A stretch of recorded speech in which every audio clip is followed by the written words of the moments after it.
Hi guys, welcome to my channel. I am Brenda Altraide. In this video, I want to talk about how to be selfish physically, financially, spiritually. Okay, now I'm sure we all know what being selfish means. If you don't know, grab a dictionary, grab your phone, Google it, whatever.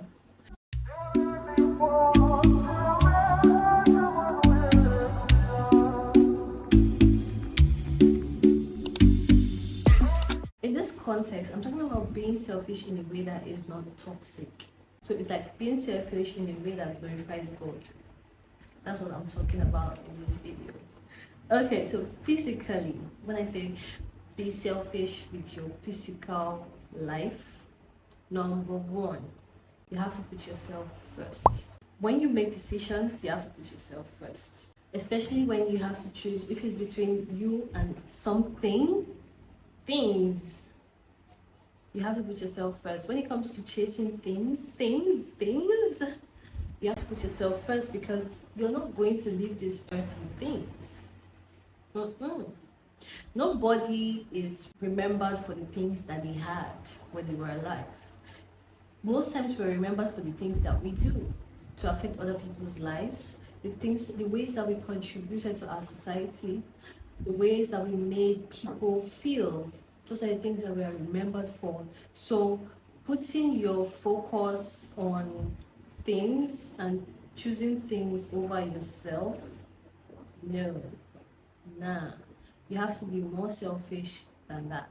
You have to be selfish enough to recognize that you are more important than things. Things. They are called things for a reason. They don't have personality, they don't have life. So you cannot choose things above yourself. So that's what I mean by being selfish physically, number one. Number two, don't inconvenience yourself all the time for others. I know they're important to you, you care about them, but you cannot always inconvenience yourself for other people because you are betraying yourself constantly. I don't care how helpful you are, how charitable you are, how generous you are. There are times when you just don't want to do something. Those times, honor your feelings, honor how you feel in those moments. Don't push it. Don't say, oh, it's my mom, it's my sister, it's my girlfriend, it's my husband. No. If you don't feel like doing something at a particular time, especially if it's something that you always do, that you have always done, you should be able to express to whoever it is that you don't want to do this right now, and they should not have a problem with it. They shouldn't, because sometimes you just don't feel like doing things. So don't force yourself and inconvenience yourself every time somebody comes to ask for help or ask for your assistance or ask for a favor. Like, yes, okay, I would love to do this for you, but I can't right now. Can we do this tomorrow? Can we do this next week? Can we do this in 2 hours? You have options. Stop betraying yourself every time for other people. Number three, you have to set healthy boundaries in your relationships. All your relationships, boundaries, very important. You know the relationships that you have and the people that you have them with. So based on that and your personal values and the things that you don't like, you have to set up boundaries to protect yourself, because you have to understand that when you don't have solid boundaries, and no, it's not just with setting boundaries, you have to also enforce those boundaries, don't forget. But when you don't have boundaries or your boundaries are not enforced, it's like anything goes. So people just come and go as they please, do as they want, and anyhow, whatever with you and around you. It depletes your energy. You'll be tired for no reason. You won't understand why you're tired. You will be angry for no reason. You will be losing your mind for no reason. These things tend to accumulate. Those things that you think are little, that you keep overlooking and you keep forgiving and you keep, you know, adjusting yourself into, it has a way of coming back to bite you in the ass. So it's better for you to set boundaries, healthy boundaries everywhere, with everybody, all of your relationships. Set it. If anybody has a problem with your boundaries, then they can go. They can go, because you are the most important person in your existence. So it's what you say that goes, especially when it comes to your life and your peace. Okay. Number 4, get a life. No, seriously, get a life. Get a life. Find a hobby. Find a job. Find something. Learn a skill. Get a life. Get a life. You can't be one of those people who are always available because you don't have anything that you're doing. Let them call you sometimes and you say, I did gym, or I'm at the beach, or I'm here, or I'm there, or sometimes they should call you and you are not available. Why are you always available? Get a life. Get a life, please. Thanks. Financially, number 1, you have to pay yourself. From every income, you pay yourself. Because who is doing the work? Who is thinking of the ideas? Who is doing the interactions, the networking? It's you. So you have to pay yourself. And I don't mean like business owners, I don't mean that salary that you say, okay, this is how much my business is paying me every month. From that one, you still have to pay yourself, because then your salary, you spend it on making your hair, doing your nails, paying your landlord, service charge, you buy data, you buy airtime, you pay transport, you're paying everybody, you do laundry, you are paying everybody, you're paying all these people from your salary. You have to pay yourself. So you have to remove a portion of that income and set it aside. That one that they used to call saving for a rainy day, that's what I mean. You have to do it. If it's to do piggy vests, or you want to have a piggy bank in your house, whatever, however you want to do it, you have to pay yourself. Pay yourself. Number 2, you have to spoil yourself. From time to time, you have to spoil yourself. When you have extra cash flow, you are feeling like, okay, I can splurge. Don't deny yourself of those things. Whatever it is that you feel like splurging on. Sometimes it can just be food. Sometimes it can be a getaway. Whatever it is that you know that you can use to pamper yourself, please do it. Even if it's going to the spa once a month, once in 2 months, once in 3 months, whatever your capacity is, whatever you can afford, whatever you can do it for yourself. For yourself, the things that you enjoy. See, plan it. If you have to plan it, plan it. If it take you 3 months to plan it, plan it, and do something special for yourself once in a while. It's very important. Number 3, you have to be responsible with your money. You can't play with your money. You can't be buying nonsense with your money just because it's trending. You cannot. Spend money on the things that are important, the things that will build you, the things that will add to you, the things that will also make you look good, but do it with sense. Do it with sense. If you feel like buying clothes, buy clothes, quality clothes. Don't be looking at buying plenty clothes, because if you buy plenty cheap clothes, in another 3 or 4 months you're thinking of buying clothes again. So why not just buy the good ones? And I don't mean those designer copies. Please don't even waste your.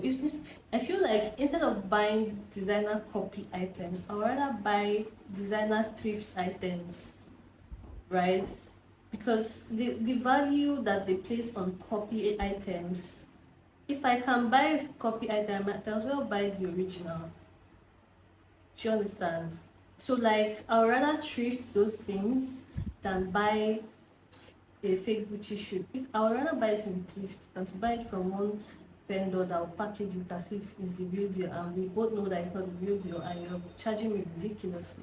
So like, that's just an example of how you shouldn't spend your money. Spend your money responsibly. Spend it on things that matter. Spend it on things that are good for you. Spend on things that are giving you the value for the money that you are spending. That's my entire point with this one. Get value for your money.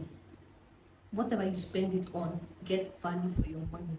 Number 4, you have to give priority to your hustle. After you should come your hustle.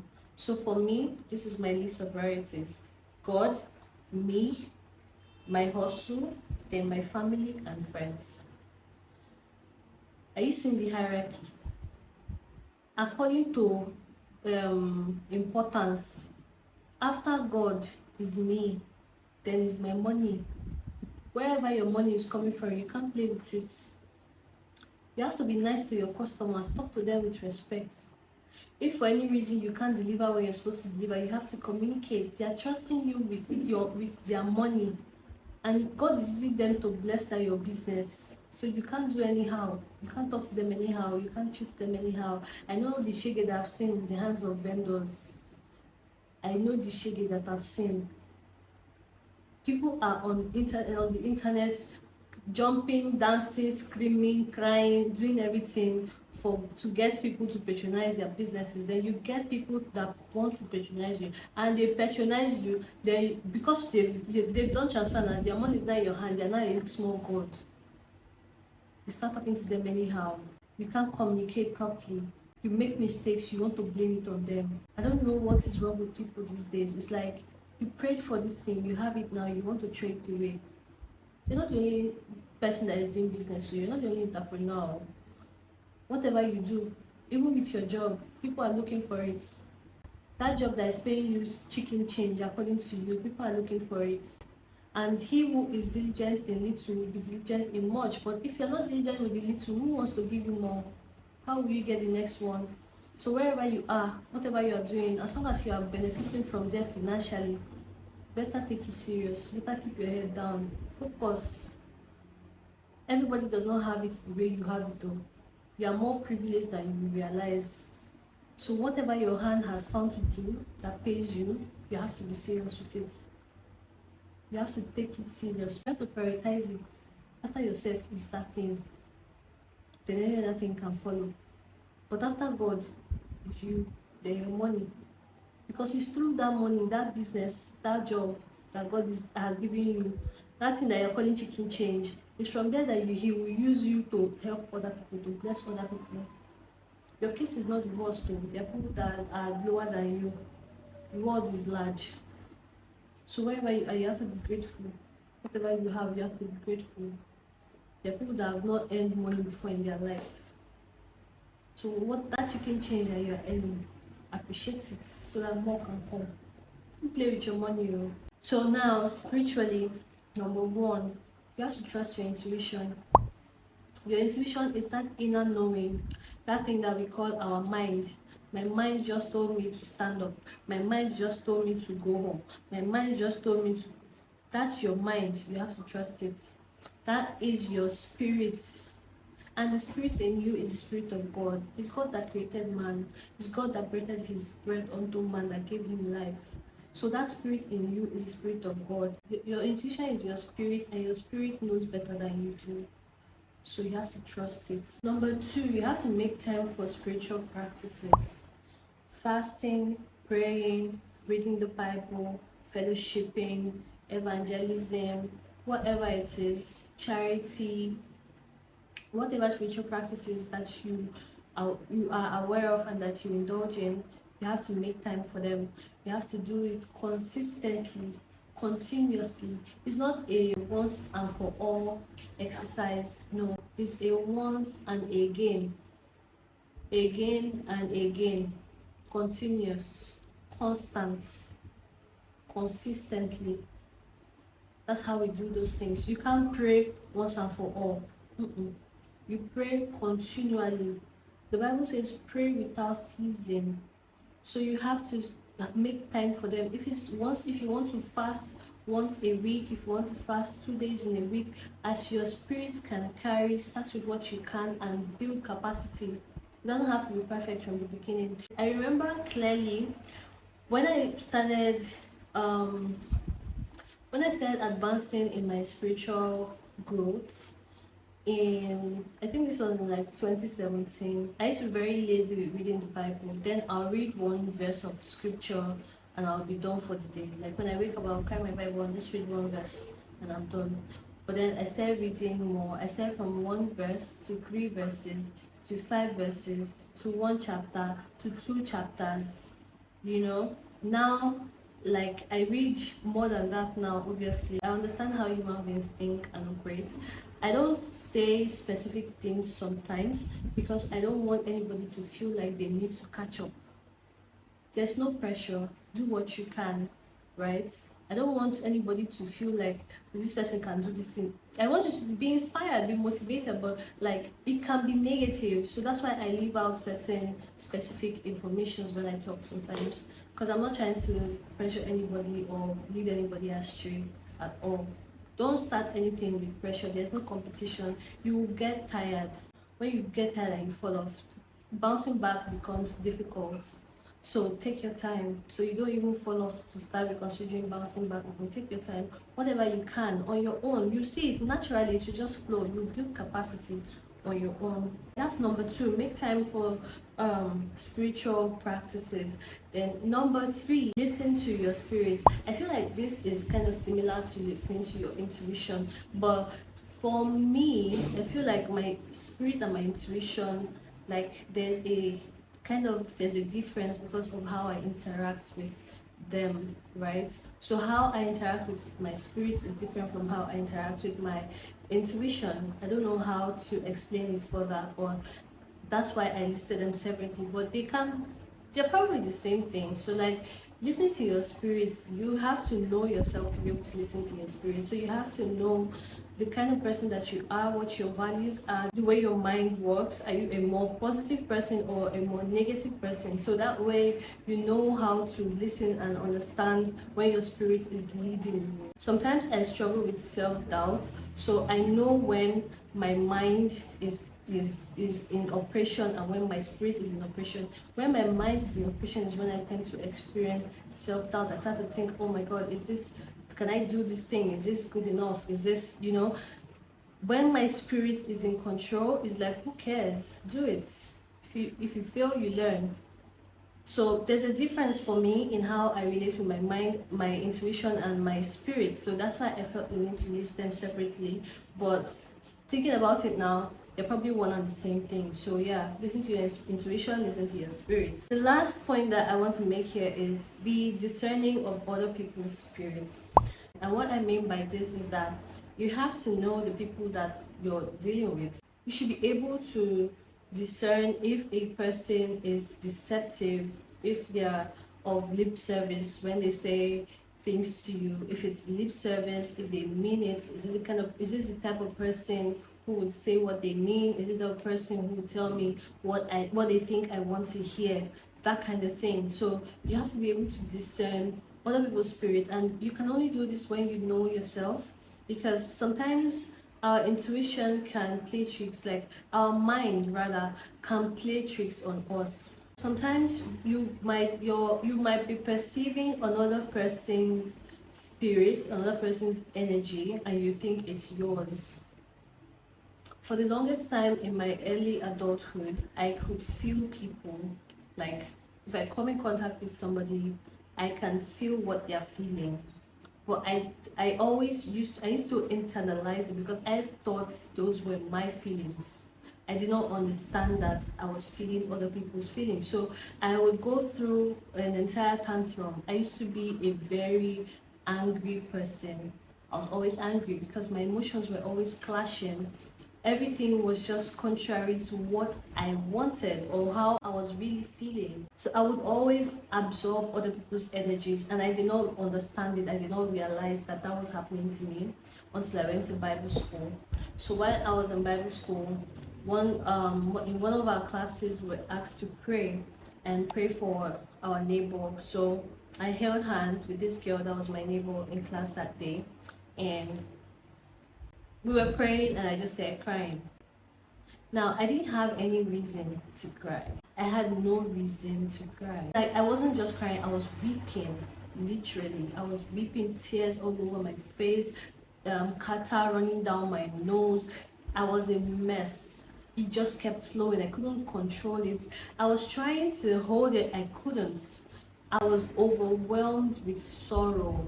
I did not know why. Then at the end of the class, my spirit just prompted me to talk to her, and I went to her. She was about to leave.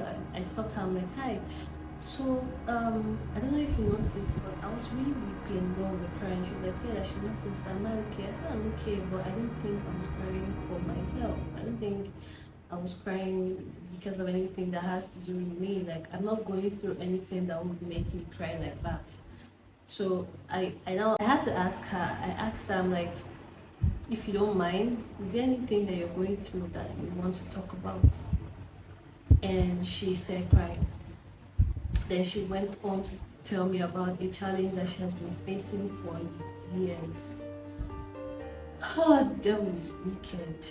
The devil is wicked. Nobody living should have to go through that. No, in fact, even if you're dead, like nobody that God has created should have to go through that. And this girl just kept crying, like, oh my god, it was terrible.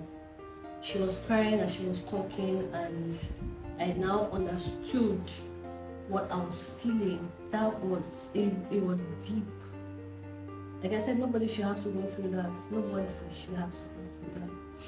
So that was how I learned that I could feel other people's energies and they can really influence my mood. So now I'm more in control of how I feel, and when I'm dealing with other people, I can discern what I'm feeling because I I still feel people. It's just I know the difference now. So that's what I'm trying to like tell you guys. You have to learn yourself to the point where you're able to discern other people's spirits, other people's energy, right? To know like who you're dealing with and what is really going on in whatever situation that you're in. It's not difficult. You just have to read your Bible and build capacity in the spirit by praying and fasting as often as you can. That's all. I just want to keep talking. But anyway, thank you guys so much for watching this video. If you like this video, hit the like button. If you like my content or if you like me, subscribe to my channel to see more of me. And hopefully I'll see you in my next video. Have a beautiful rest of the week. Bye.